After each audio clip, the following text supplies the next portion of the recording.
आज हम लोग ज्योमेट्री का पार्ट 1 लेने वाले हैं और हम लोग इसका इंट्रोडक्शन वीडियो ले चुके हैं। तो बहुत मजा आने वाला है। जो ज्योमेट्री आप लोग को हार्ड लगता है बिल्कुल आसान हो जाएगा और ज्योमेट्री बनाने में मजा आएगा। और ये बेसिक से ही आप जो है ज्योमेट्री की अच्छी शुरुआत कर पाओगे और बुक में जो है आप अच्छे से मैथ बना पाओगे।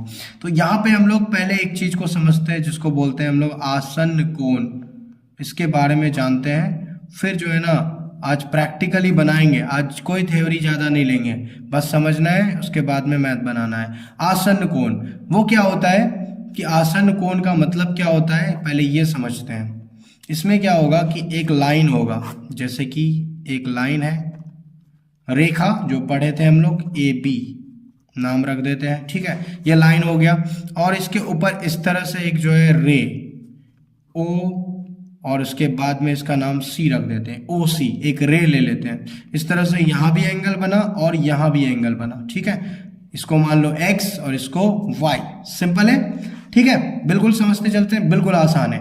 ये ए बी लाइन है, इसके ऊपर ओ सी क्या है, रे है। अब क्या है कि अगर अच्छे से देखोगे ध्यान से तो ये ओ ए, ये जो ओ बी दिख रहा है ये भी रे है, ओ सी जो दिख रहा है ये भी रे है, और ओ ए जो दिख रहा है ये भी एक रे है, ठीक है। रे किसको बोलते हैं, एक उसका पॉइंट होता है फिक्स पॉइंट और उससे एक दिशा में जाता है। तो ये ओ ए ओ बी रे हो गया, ओ सी रे हो गया, ओ ए रे हो गया। लेकिन अगर पूरा ए बी को देखेंगे तो ए बी लाइन है, ठीक है। और इस तरह से दो रे, देखो ये वाला रे यानी ओ सी और ओ बी से ये एंगल बना है, ये वाई, और एक्स कैसे बना, AO और उसके बाद OC से बना, इस तरह से।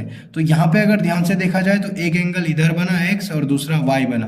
तो क्या लिखेंगे इसको, अगर लिखना चाहेंगे तो हम लोग देखो बता देते हैं। आसन्न कोण है तो हम यहाँ लिखेंगे एक स्टार मार के कि आसन्न कोण का योग, आसन्न कोण का योग, ये फॉर्मूला है, ठीक है। आसन्न कोण का योग बराबर होता है कितना, 180 डिग्री। इसको इंग्लिश में क्या बोलेंगे, सिंपल है, आसन्न कोण का योग। योग को हम लोग सम ऑफ द बोलते हैं, ठीक है, चल जाएगा, कोई प्रॉब्लम वाली बात नहीं है। तो चलो देखो इसको इस प्रकार, आसन्न कोण का योग बराबर 180 डिग्री। कौन सा कोण है, ये AOC एंगल, एंगल दिखा देंगे इसको, एंगल का फिगर बोलते हैं, ठीक है। इस तरह से दिखाते हैं AOC और plus angle BOC, angle BOC, ठीक है, इस तरह से, और बराबर 180 डिग्री। तो AOC ये वाला एंगल दैट मीन्स X और प्लस BOC ये वाला एंगल दैट मीन्स Y बराबर 180 डिग्री, ठीक है, सिंपल है।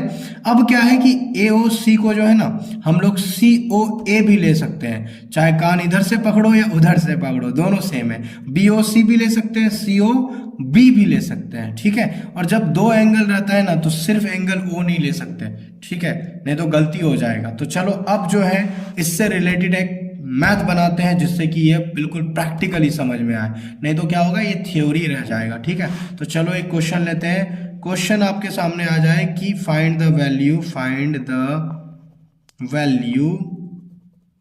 x, अगर हिंदी में लिखेंगे तो x का मान ज्ञात करे, है ना, x का मान ज्ञात करे, चाहे CBSE से हो या BSEB से, बिहार बोर्ड से, दोनों के लिए है। तो भाई समझना है, ठीक है, मजा आएगा। तो चलो देखो, अब आपके पास क्वेश्चन आ गया कि x का मान ज्ञात करना है। क्वेश्चन नंबर 1 में फिगर दिया हुआ रहेगा आपके पास, ठीक है, इस तरह से, जिसका नाम रख देगा AB, इसके ऊपर एक रे रहेगा जिसका नाम रहेगा OC, यहाँ पे आपको दे देगा 55 यानी 55 डिग्री, यहाँ पे x दे देगा। और अब आपको बोल रहा है क्वेश्चन में कि x का मान ज्ञात करें। तो कैसे ज्ञात करेंगे, सिंपल, हम लोग लिखेंगे चूके, जो दिया हुआ है पहले वो लिख लेते हैं, चूके में दिया हुआ को लिखते हैं, ठीक है, जो दिया है फिगर में, जो क्वेश्चन में है। तो क्वेश्चन में क्या है, AB रेखा, सिंपल AB रेखा पर OC किरण है। OC क्या है, किरण है। ध्यान से देखो, ये AB रेखा है और इसके ऊपर OC किरण है। और जब ऐसा हुआ तो क्या होगा, सिंपल सी बात है, इसीलिए आसन्न कोण का योग क्या होता है, अभी लिखा है कुछ देर पहले ही, आसन्न कोण का योग, क्योंकि ये आसन्न कोण बन गया और इसका फॉर्मूला है बराबर 180 डिग्री। आसन्न कोण का योग बराबर 180 डिग्री, इस प्रकार।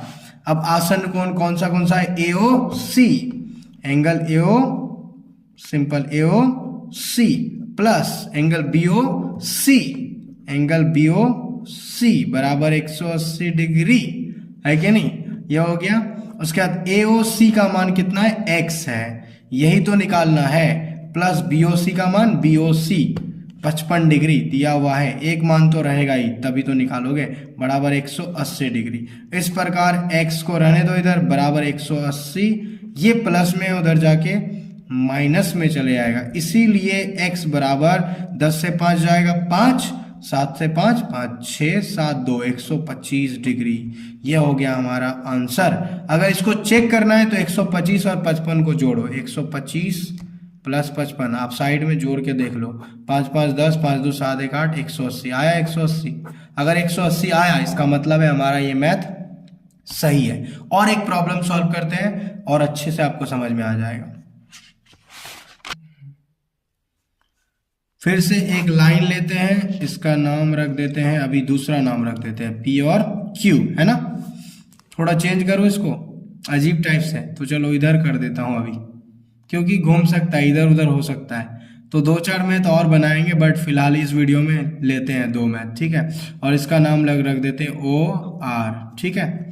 इसका मान है आपके पास 60 डिग्री और ये अंकल का मान नहीं पता, ठीक है। x हो सकता है, y हो सकता है, कुछ भी हो सकता है, जो होगा निकालेंगे भाई, टेंशन नहीं लेने का, ठीक है। लिखना बस वही है, चुके जो रेखा है पहले वो लिखो, PQ रेखा, चुके PQ, चलो इंग्लिश में भी लिखते हैं PQ लाइन, ठीक है। और इसके ऊपर रे कौन सा है, on, PQ line on the OR रे, ऐसे भी लिख सकते हैं इंग्लिश में, ठीक है।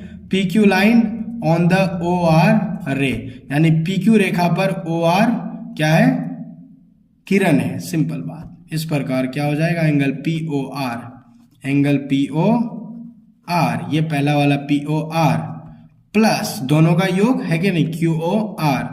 अब जरूरी नहीं आसन कोण लिखेंगे, QOR बराबर 180 डिग्री। और क्यों आया यहाँ पे ब्रैकेट में लिख सकते हैं लीनियर पेयर, लीनियर पेयर का मतलब आसन कोण का योग, या फिर रैखिक युग्म भी इसको बोलते हैं, ठीक है। सेम वर्ड है, रैखिक युग्म बोलो या फिर इसको बोलते हैं हम लोग आसन कोण का योग, शॉर्ट में लीनियर पेयर, ठीक है। इस प्रकार एंगल POR का मान POR 60 डिग्री प्लस QOR ये वाला एंगल x, इसी का तो मान निकालेंगे, बराबर 180। अब निकालना x को है तो x को इधर रहने देंगे, बराबर 180 डिग्री, और ये प्लस में उधर जाके माइनस में जाएगा, इसीलिए x बराबर 0 का 0, 8 से 6 2, 120। ये हो गया हमारा आंसर। चेक करना है, चलो कर लो, 120 और 60 दिया हुआ है तो जोड़ लो दोनों को, 0 6 2 8। अरे भाई हमारा मैथ सही है, तो इसका मतलब हम लोग सही बना रहे हैं। इस तरह से बनता है ये आसन कोण का योग। इसमें हम लोगों को लाइन के बारे में, रे के बारे में, एंगल के बारे में समझ में आता है। तो ये मैथ दिखने में छोटा लग रहा है, बस हम लोग छोटी छोटी चीजों को सीख पा रहे हैं। अगर यहाँ से स्टार्ट करते हैं तो हम लोग बड़े बड़े मैथ्स को भी समझ पाएंगे, क्योंकि यहीं से असली शुरुआत होता है। जिस तरह बोर्ड मास में प्लस माइनस वाला बिल्कुल आसान है, लेकिन उसको बनाए बिना आगे नहीं बढ़ सकते, और वही चीजें कभी प्लस माइनस में ही गलती होने से बड़ा बड़ा मैथ गलत होता है। इसी तरह ज्योमेट्री में अगर आप इन छोटी छोटी एंगल को, लाइन को, रे को नहीं जान पाओगे अच्छे से, तो आप बड़े बड़े मैथ में गलती कर दोगे, इसलिए बेसिक पढ़ना जरूरी है। सो बेस्ट ऑफ लक, और आगे जो है आप मेहनत करो। और अगर कुछ और टॉपिक चाहिए और मैथ चाहिए, कुछ और क्लास के कुछ और चीज़ें आपको जो लगे आप बताओ, कमेंट में अपने दिल खोल के बताओ। और अगर आपको अच्छा लगा तो अच्छे से अच्छा कमेंट करो, ताकि हम लोग जो मेहनत कर रहे हैं वो सभी बच्चों तक पहुंच रहा है कि नहीं वो पता चले और हम लोग को भी मज़ा आए। Thank you so much.